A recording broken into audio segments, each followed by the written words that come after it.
Pourquoi consulter un neurologue quand on a une douleur chronique ? Avant tout, parce que toutes les douleurs ne sont pas d'origine rhumatismale ou ne sont pas en rapport avec une arthrose chronique. De très nombreuses douleurs sont en rapport avec une atteinte neuropathique, que ce soit une atteinte du cerveau, une atteinte de la moelle épinière ou une atteinte des nerfs périphériques. Il y a des douleurs qu'on peut observer dans des maladies très diverses, comme la maladie de Parkinson, avec des douleurs qui siègent le plus souvent au niveau de la colonne vertébrale, au niveau du rachis et qui vont irradier ensuite au niveau des jambes.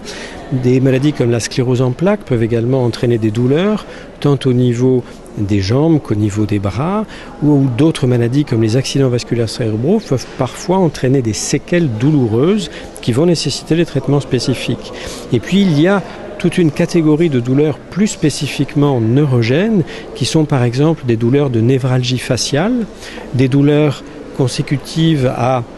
une maladie comme le zona, des douleurs qui peuvent être aussi en rapport avec des neuropathies périphériques, c'est-à-dire des maladies qui touchent les fibres nerveuses qui descendent jusqu'au niveau des pieds et au niveau des mains, ou des maladies comme le syndrome des jambes sans repos, par exemple, qui peuvent occasionner des réveils nocturnes et obliger les patients à déambuler pour essayer de faire cesser ces phénomènes désagréables.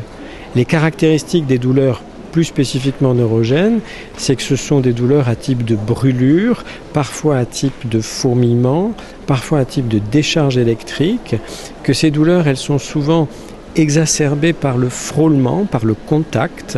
et qu'elles s'accompagnent paradoxalement d'un engourdissement, d'un endormissement, d'une anesthésie dans les zones qui sont des zones douloureuses. Toutes ces douleurs neuropathiques, elles nécessitent un diagnostic précis et de choisir un traitement adapté, qu'il soit médicamenteux ou qu'il soit non médicamenteux, car les diverses approches doivent le plus souvent être combinées. L'objectif demeure le plus souvent